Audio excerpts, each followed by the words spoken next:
Friends, please pray with me. God of hope, by faith we know that you created the world, that what is seen is made by things that are not visible. Open our eyes to your presence among us, that we may hear your work with clarity and a sureness of hope, when we follow you in all righteousness through Jesus Christ. Amen.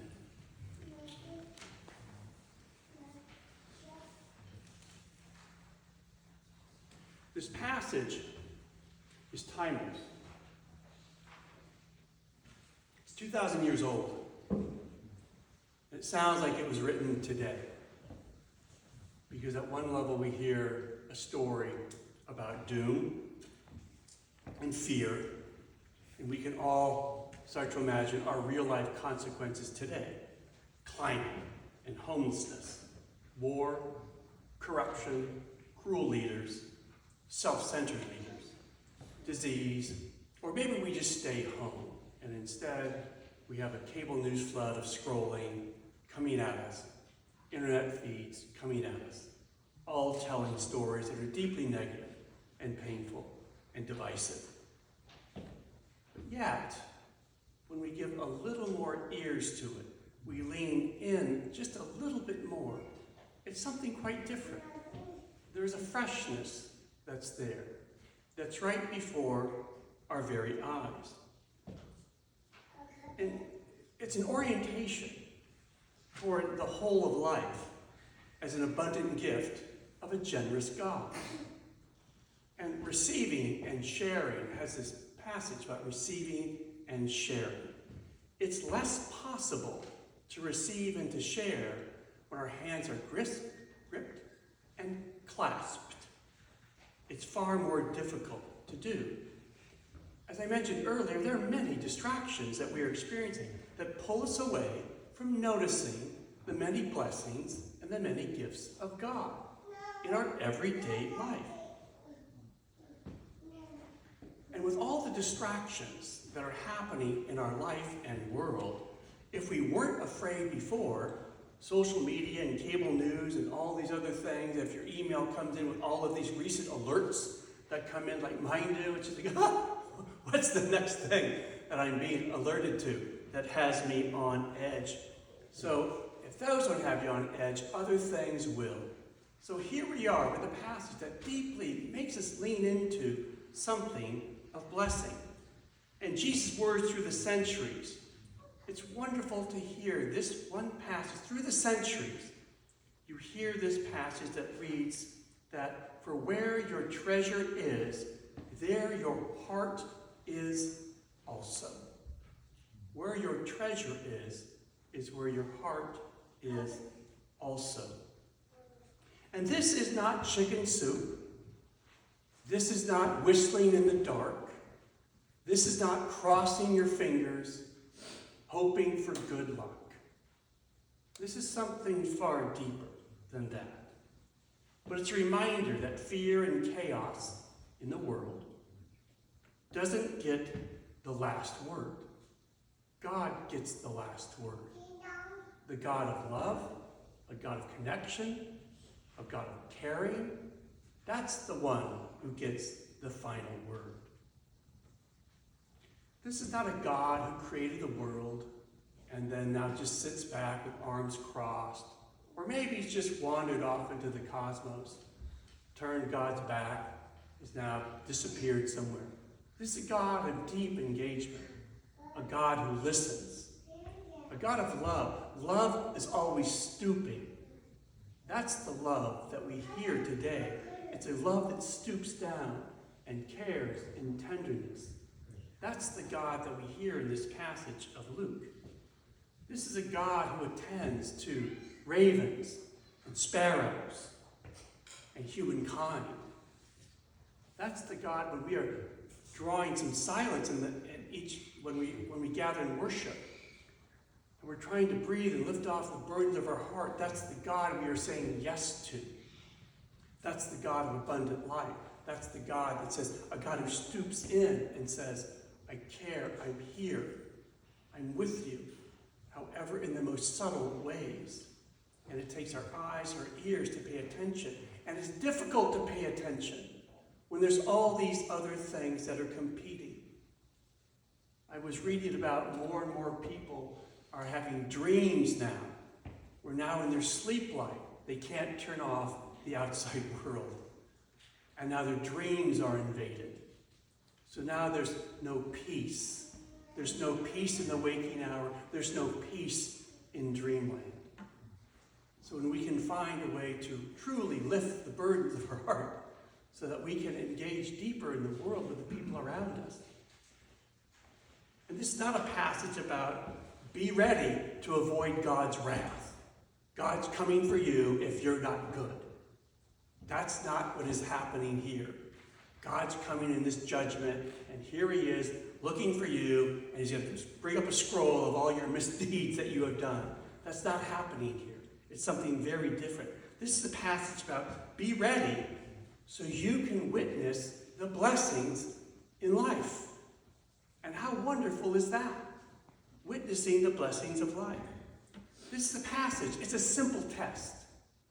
When we hear it, when we read that for the first time, you go, wow, that's really confusing. I don't even know what's going on in that passage. But in this treasure is a very simple test that we're being asked. Do you want to live a life of taking? Do you want to live a life of giving? It's a very simple test. Where your treasure is, that's where your heart is also. A life of giving. And there's so much brokenness in society that we can all do a shout out. We can all come up with at least one, if not more, of the brokenness of society. And we hear this in subtle ways or outrageous ways about giving will lead to being destitute, deprived, rooted in fear and loss, poverty in your giving. But the gospel promises something far different in your treasure, in your giving of your life, your time, your talent, your treasure. When we do that, it's in that giving that we are saying in the gospel message is a promise that comes that says you will be present in the blessings of God and mindful of God's blessings. And how wonderful is that? The less we want to have, when we talk about liberation and freedom, the less we want to have, the less we need, the less we fear. The less we need, the less we fear, then the more we live into God's blessings. This is not a passage about punishment. It's the opposite. It's a passage about blessing, about a God who comes into the world to offer blessings to us. So it's a rich passage that is timely, to say the least, in our world today. There's a television show that I like to watch. It's on Apple TV, and it's called Shrinking. I've talked about it before. It has Harrison Ford is in it. He's the big star that you would know who he is. He plays a therapist in his 80s, and he has these other mentees, and it's their life together. And he has this granddaughter type figure that you see in the show, and they meet periodically to talk. And she's a teenager, and she says something smart and clever to him, and he takes the jab, and he looks at her and goes like this: you know, I'm really glad I'm going to leave you with a climate disaster. I'm really glad I'm going to die soon. And it's this clever little funny moment of an exchange that they have that has this moment of rooted in something loving. That there was this doom around the joke, but at the heart was rooted in something deeply loving and connectional through the generations. And I think that our reading today is a way that we can live this. And we think that we are living in something that's unique. In many ways it is. We're living in a unique world. So our young people today they are living lives that none of us ever had to live. You know, the young people today, when we were bullied at school, we got to go home and we got to have peace. We got to live another day, you know, when we got home. And for those of us who were latchkey kids, so I was a latchkey kid generation. You came home, you had a hairline fracture, you didn't say a word, you just got in and you just kept your mouth shut and you ate a pot roast or you ate a lasagna, whatever it was, and you just zipped it. And so you had that, but at least there was peace. But now, there's no peace. And some of the things that we ask upon our young people are so unrealistic and outrageous. As adults, we fail time and time again on a daily basis because we don't even do it. And so our young people, they are living so different lives than us that we can't possibly say back in my day. If those words come out of your mouth, you are already missing the point. Back in my day. I say this because these are unique times and yet not so unique times at the same time. These words were written 2,000 years ago at a time of great tumult, of great unjust times, of great cruelty, of great have and have-nots. And so these words ring across the generations and through time. And they cut through social media, they cut through all of the modern advancements in artificial intelligence. They cut through all of those into something very real and something very simple. It's back to a very simple test. Do you want to live a life of taking? Or do you want to live a life of giving? And giving from whatever we have. Our time, our talent, our treasure, our presence. One of the people I've chosen to follow on Instagram, and I like his messages about dealing with conflict. And I say this as a pastor, but I like what he said about when someone is hurting or someone's grieving, you don't say, call me if you need anything. Because what you've now done is you placed a bigger burden on them. Just now they've got to come up with something and reach out to you. So you think you have done something helpful and loving, but you haven't. You've done the opposite of it. You've given someone a burden. I say this because the answer is just do it. Just do the thing.